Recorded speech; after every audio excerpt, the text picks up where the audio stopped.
This card is the Eight of Action. So I'm going to read it to you. There's so much going on right now that it may feel overwhelming to you, and yet it's wonderful to be so busy with the work that you love. Express gratitude for the blessings of heaven that are taking up your time, even if life feels challenging. If you're asked to travel and take a flight, then do so with confidence. Wow. Remember this card, especially if you're asked to travel, I would say. So, be grateful. Even though you feel overwhelmed, be grateful that you have the things that you're overwhelming about, Okay. The overall energy here is the Fool. Wow. That's living in the moment. Living day by day, moment by moment. It's a lot of fun. It's very carefree. It's bouncing along with your head in the clouds until you come to the edge of the cliff, and then that's when things kind of fall apart. And that's why it's called the Fool card. So let's find out why. This is what we're talking about in this reading this week. So up here in your highest energy, Leos, I have Temperance. This is the card for Sagittarius. So Sagittarius could be strong in your chart or someone else's around this reading. Your guardian angels are all around you. And they're doing their job. They're mixing that potion back and forth, back and forth. They're helping you to be tempered, okay? So they're trying to help you be grounded, balanced, and patient. These are the two strongest cards in your entire reading. So I think you want to come out of the energy of the Fool. I think you've reached the edge of the cliff. And they're telling you to be patient for some reason and try to stay balanced for a bit here. Let's find out why.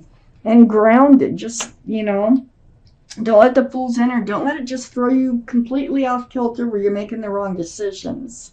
So I have the Four of Cups next to Temperance and right above the Fool. Yeah, this feels like whoever the other person is.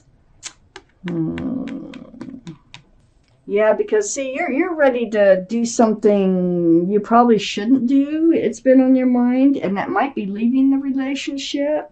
But I feel like the other person wants to stay in it. So things need to be worked out. I think you're thinking about disregarding their offer, their love offers. But it's right next to Temperance. So Temperance is saying, oh, whoa, Nelly.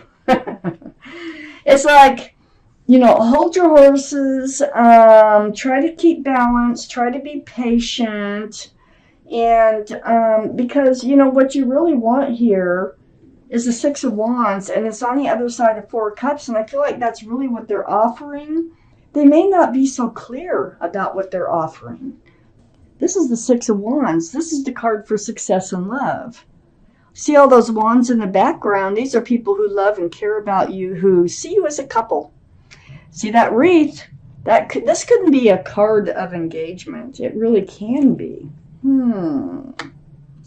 Let's keep reading. I have the Two of Swords under Temperance next to the Fool. Oh, I feel like you just really haven't dealt with this situation. You're blindfolded. Your heart's guarded. Your swords are up. But this moon, it's still out. It's still enlightening you about some things. Temperance is here to help you too. Be enlightened. It is about this Fool's energy. You want to come out of it. I can see that. I think you want out of the Fool's energy. I think that you think they really don't want out of the Fool's energy.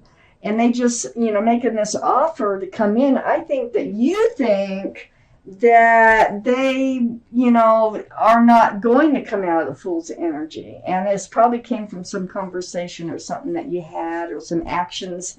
Sometimes they speak louder than words, So I have the Four of Swords next to the Fool and under the Six of Wands.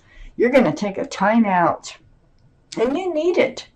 You're going to take a time out to meditate, pray, or soul search for clarity, for truth. That's what swords are all about. You need this quiet time. You need some peace. You need some time to reflect here, and you're going to take it. It's a very strong healing card. So yeah, you got to sort through some things here. And Temperance is saying, just, take time for yourself. Do it. I have the Judgment card under the Two of Swords. There's your guardian angels and spirit guides again in your reading, Leos. They're blowing a horn down on you. And you know what?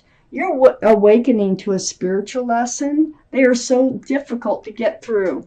This is probably why you're in this Four of Cups, why you're in the Four of Swords, why you're, in the Two of Swords. And Temperance is saying, just be patient. Things are changing. So the Judgment card, you are learning a spiritual lesson. And once you actually learn a spiritual lesson, you're usually rewarded by the universe. I have the Chariot here, right next to the Judgment card and under the Fool. Things are moving forward. Things are moving away from the Fool's energy. Maybe you don't really see that right now, but it looks like they are. This is the card for Cancer, so Cancer might be strong in someone's chart around this reading. But this is all about moving forward. You can move forward pretty fast, too, with the Chariot.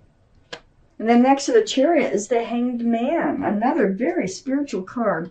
And it's right below the Four Swords. All that soul searching, hanging out on your own, being enlightened here about what's going on. Oh boy, I need to see the second part of this reading. Oh, awesome. Okay, this is the extra card right there that came out. The Sun. It's just beautiful. Okay. So I have the Queen of Cups next to the Six of Wands. You are trying to figure out the love. How much love do you really have for this person and they for you? Because I think it started in the energy of the Fool. So now you're questioning everything. This is Cancer, Pisces, or Scorpio that might be strong in your chart or someone else's around this reading. But you do have a cup of love for this person. You actually really do. Next to the Queen of Cups. Now, all the kings and queens are very mature-minded, and they're also either male or female. But next to the Queen of Cups, look what's happening here. You're going to have a reunion with this person. Look, 2 cups of love just being spilled into one. I think this is going to be a beautiful reunion with this person after you've taken your time out, had time to think and reflect. I have the Two of Cups right next to the Three of Cups. This is a soulmate card. This is the happy reunion full of celebration. And seeing each other again, you're going to find out how much you really do love each other. There's a lot of love here. And a beautiful friendship. So maybe that was part of this heaviness that I see with the Four of Cups, as far as you don't want to lose them as a friend. But there is love here too. I have the Moon under the Queen of Cups and next to the Four of Swords. The card for Pisces. So Pisces might be strong in someone's chart around this reading. But, this is like, the dark moments, going inside, waiting for that truth and clarity to come to you so you can figure things out. You're also trying to figure things out with the Queen of Cups about the love.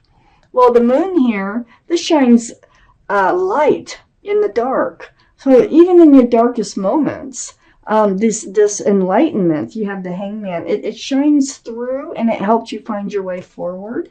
It's going to allow you to drop this burden that you're carrying about this relationship. We got the Ten of Wands. And this is under the Three of Cups. So when they return, they're going to, you're both going to exclaim your love for one another. And you're going to be able, these wands are going to start slipping away. Just slipping away. You can drop them all at once. There's no 11. Look at them sliding out. So the Ten of Wands is a really good card. It just means that the burden's going away. You're working through the heaviness of this relationship and not really knowing where you are in this relationship. So it's getting all figured out here. I have the Magician next to the Ten of Wands and under the Two of Cups. This is, first off, there's a symbol for intuition and knowing. So you're going to know what to do. And you have all the tools. to manifest exactly what you want. And guess what you're doing? You're manifesting exactly what you want. And I don't think you're really not purposely doing it. I just believe that this is what you are doing by taking your time out. And it gives them time to think about what they really want. I have the devil under the moon and next to the hangman.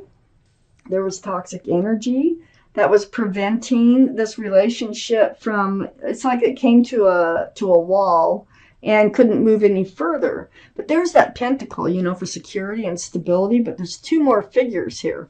So it's like being bound to someone who's bound to something else. It's like bondage. So there could have been a third influence around this relationship, something toxic.